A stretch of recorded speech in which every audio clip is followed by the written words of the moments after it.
It's March, and the neighbor's mowing.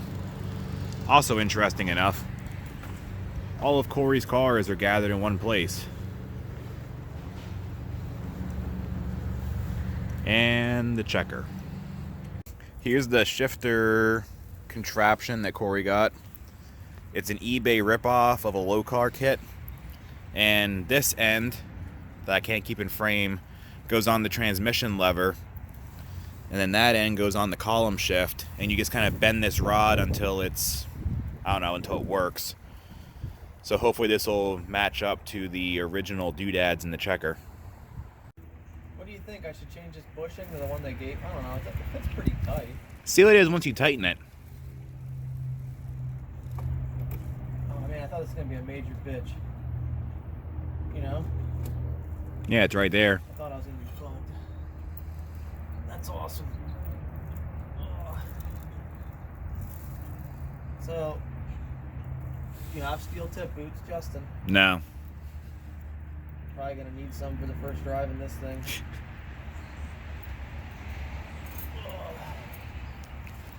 I'll keep my feet away from like the flywheel area.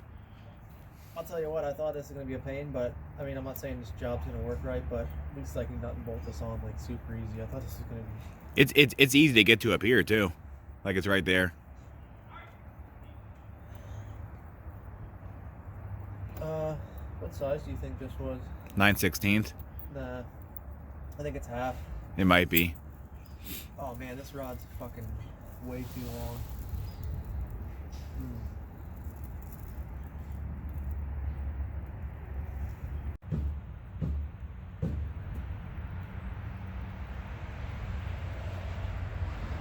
This one thread's kind of shitty up there. Maybe it's I gotta cut more off. It might not be threaded as deep or something, you know.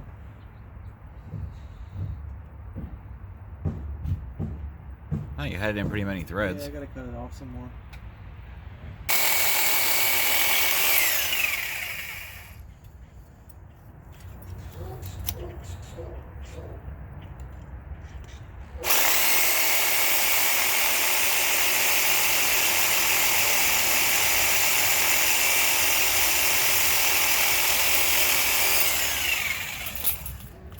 Blade's already dull. Yeah.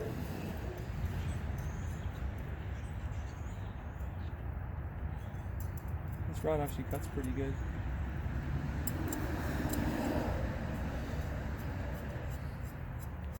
Okay, it's in park. Yep. Reverse. Yep. Neutral. Yep. Drive. 2. 1. Does it seem right? What's up? Okay, and we go back. There's 2. Drive. Neutral. Reverse. Then park. Yeah, it seems to work. Yeah, it doesn't line up perfectly with the letters in here. But the shifter is weird anyway because it has that weird like 2-1 thing on the drive because it doesn't shift in order on the original transmission. Yeah, they like added bullshit there, you notice that? Yeah. So it lines up with the 2 when it's in drive and the 1 when it's in 2 and the low when it's in 1. But I mean, you can feel it when you shift it.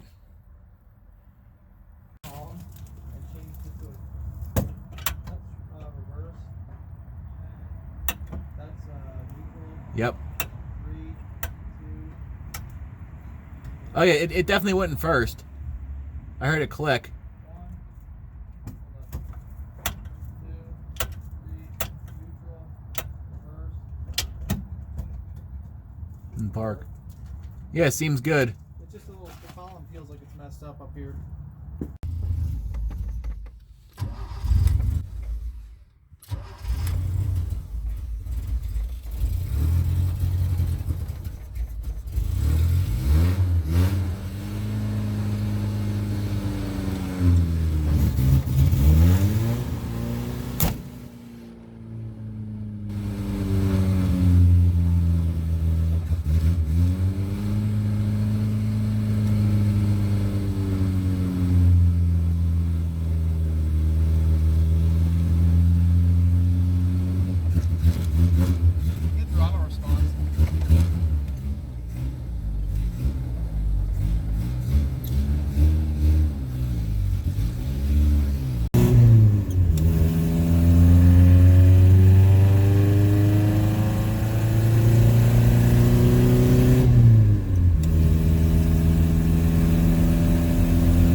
body on, right?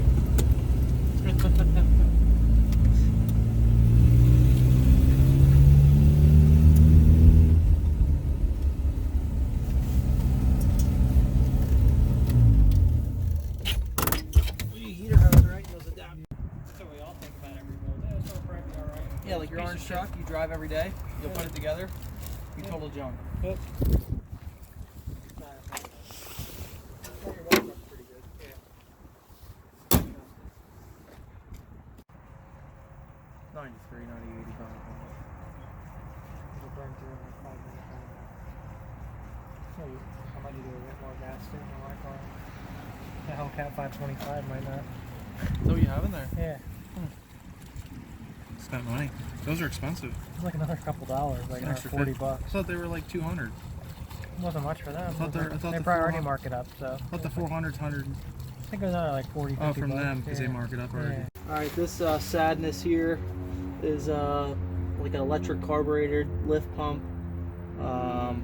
Put it on the initial suction line. It's right there. It's terribly mounted, but that's the way I did it. That's a piece of brake line here. Fuel filter before that. That's key on. It feeds the surge in here. I'm gonna grab the key.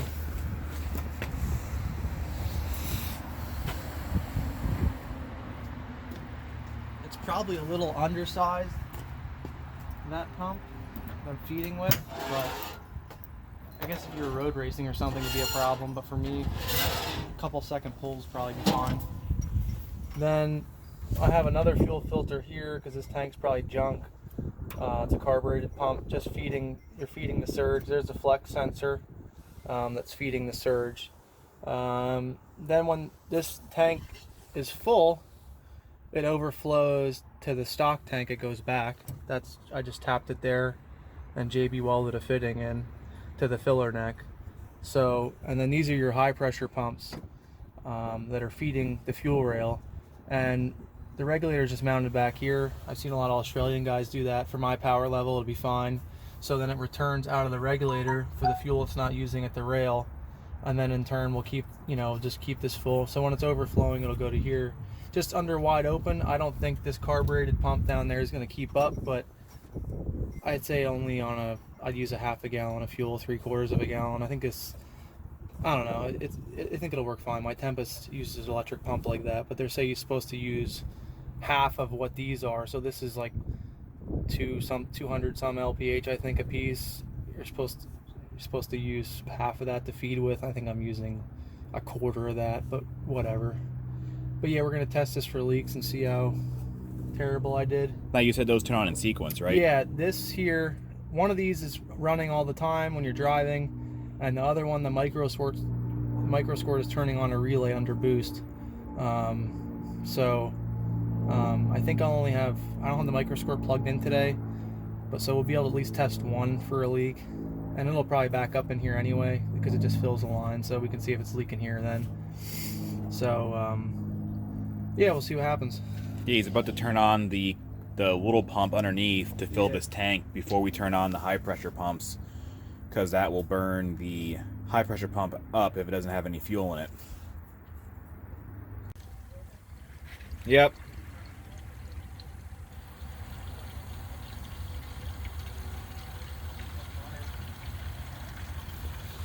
Is this carbureted filter filling up yet? Yeah, you can watch it flowing right into it. It's flowing good. You should be able to watch the return pump coming out of there, right? Yeah, once it fills up.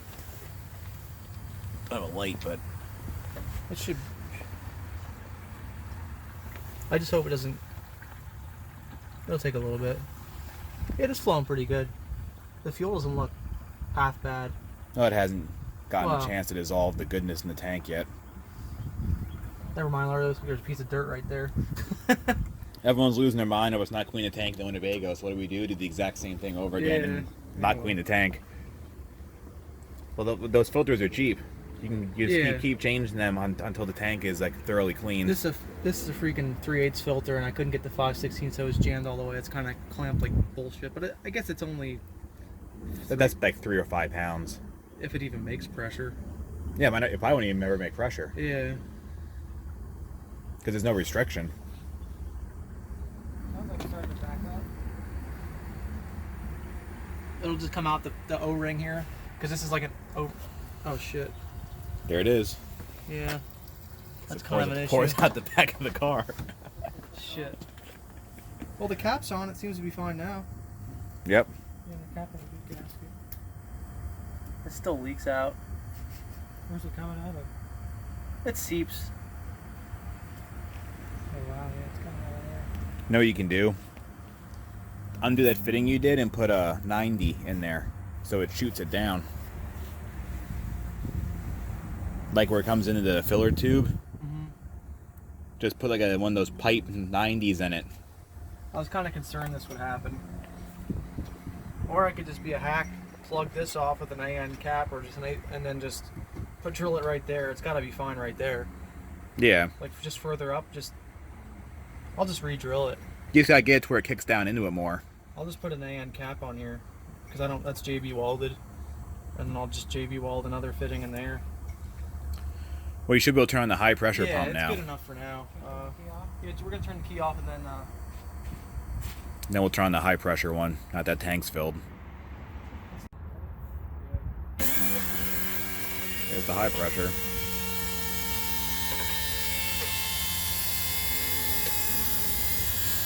Up. It's really leaking. Yeah, I figured. It's coming out of the fuel filter. That filter's junk. Both sides. Hey, you told me it was crap. What kind of idiot would build? Yeah. Maybe I never tightened it. Oh yeah, it's loose. Let me get my AN wrench.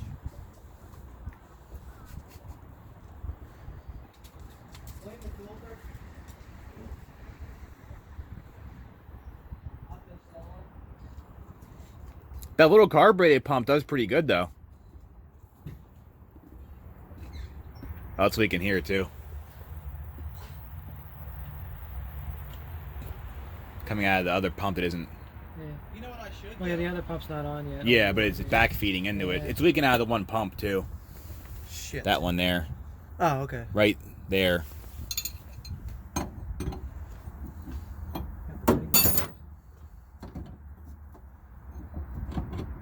AN wrenches.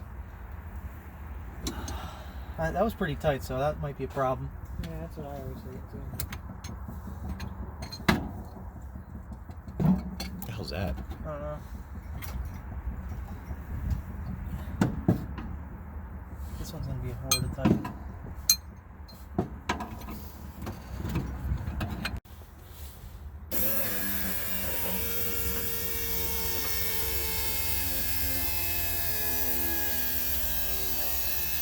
Better. Is it leaking anywhere?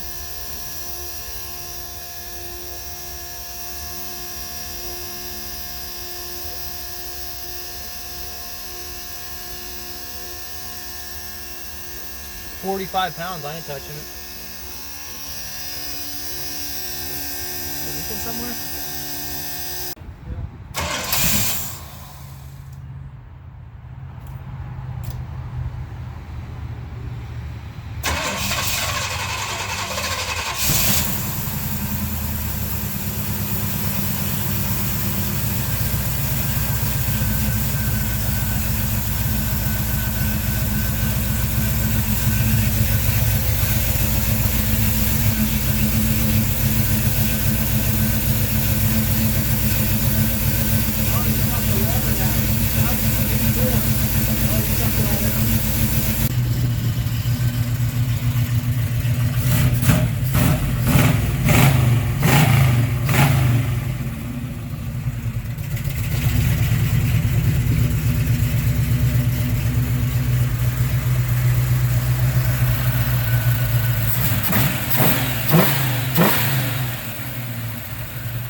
has spark. Got spark? Mm-hmm. Damn, go get the time. I want to turn it off. Should I turn it off? Yeah. Let's go get the timing light. Ready? Yeah, I want to see if I'm getting this Shit. flash. Hang on, the fucking keys fell out. Yeah, the keys are loose in there. The key's on. Is The it key's really? on and the key fell out. That's cool. Okay, ready? Yeah.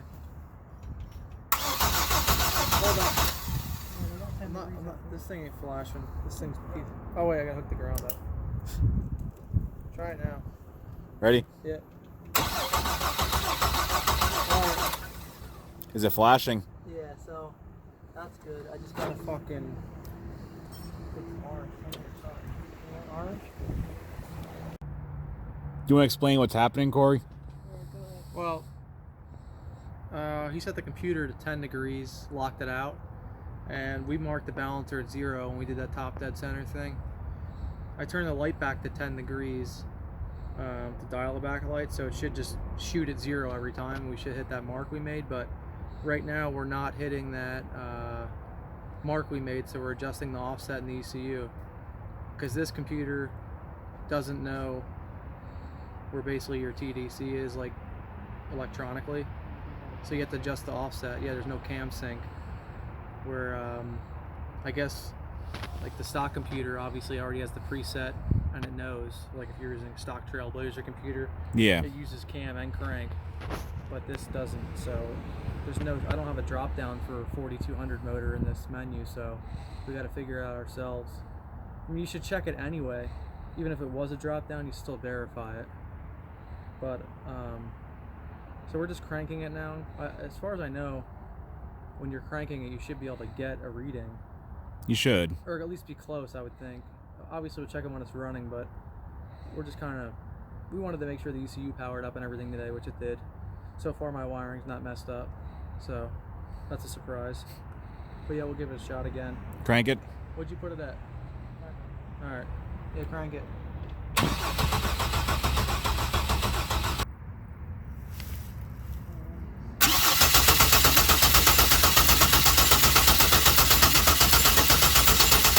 Okay, that moved it farther away. Wait, that, now it's passed? No, it went the opposite direction. It went. Well,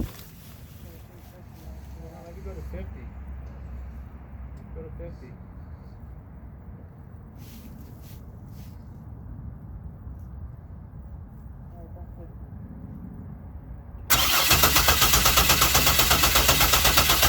Okay. Yeah, that moved it the right way. Go to 20. Huh? 20. If not, maybe 700 is closer. I don't know.